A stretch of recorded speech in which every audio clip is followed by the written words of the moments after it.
Bonjour, c'était juste pour vous envoyer des informations sur les machines Cardass que vous achetez, pour vous expliquer comment les assembler l'une avec l'autre en fait quand je vais vous les envoyer. Ça sera comme ça. Donc celle-ci évidemment c'est celle qui vient sur le dessus. Et celle-ci c'est celle qui va sur le dessous. Le pied il est là juste à côté. Et là je vais faire pause pour mettre l'une sur l'autre et je vais vous montrer comment assembler celle du dessus avec celle du dessous. En fait, vous voyez que là il y a des trous. Il y en a 5 comme ça. Et quand on ouvre,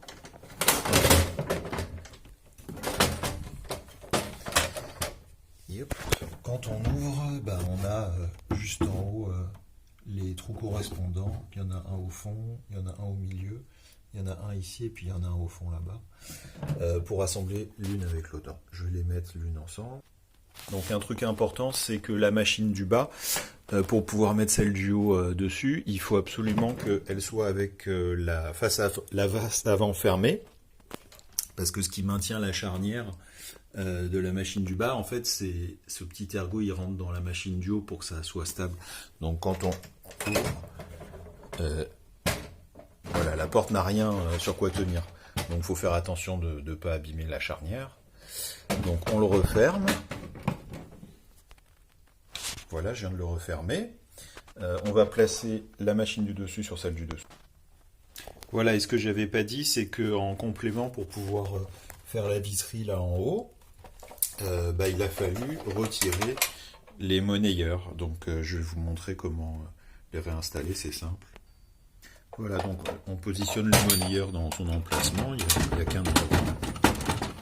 Voilà, une fois qu'il est ici, on ouvre le petit capot. Et il y a cette vis là, qui a un petit wash là,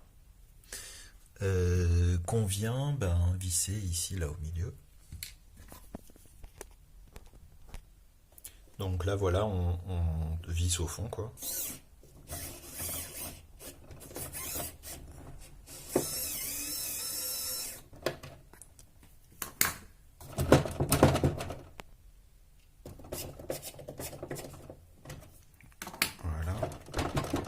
C'est bon, ça tient. Donc j'ai fait pareil sur celle d'à côté. Là on a bien fixé. On vérifie que les engrenages blancs là viennent bien l'un contre l'autre et ça veut dire qu'elles sont l'une en face de l'autre. On va vérifier que tous les monnayeurs fonctionnent. Donc j'ai ma petite pièce de 100 yens. On va la mettre dans le trou.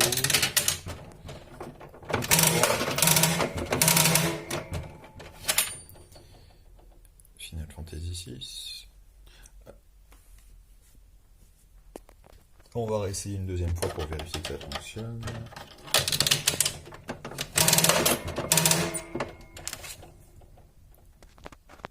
On va faire celui d'à côté.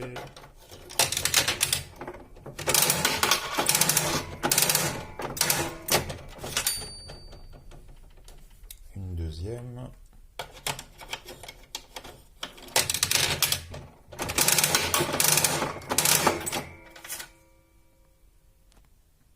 Là, j'ai chargé la deuxième machine. On peut la fermer, ça. On va vérifier.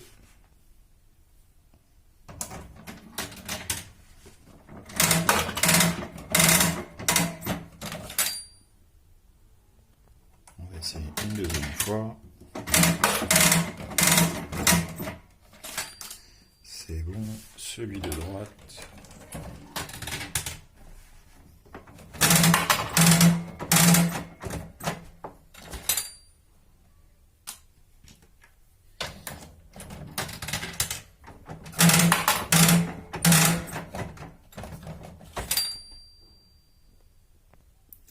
Donc on est bon. Ouais, un dernier détail, c'est pour la vis qui sert à fixer l'appareil du haut, qui se trouve au fond à gauche, ici. Elle est différente des autres, et pourquoi? C'est parce que même en retirant le monnayeur, on a quelque chose derrière qui gêne pour pouvoir passer un tournevis sur la face arrière de de l'appareil, on ne pourra pas. Toutes les autres, on peut les retirer en retirant le monnayeur, mais celle de l'arrière, même en retirant le monnayeur, avec un tournevis, ça passe pas. Et c'est pour ça que la vis, en fait, elle est en forme de boulon sur le dessus, comme celle-là.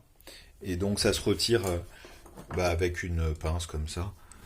C'est un peu plus galère que les autres, quoi, mais voilà, faut l'attraper comme ça, et puis on tourne, jusqu'à ce qu'on arrive à le dévisser avec les doigts, quoi. Voilà, c'est tout ce que... c'est le seul détail de différent.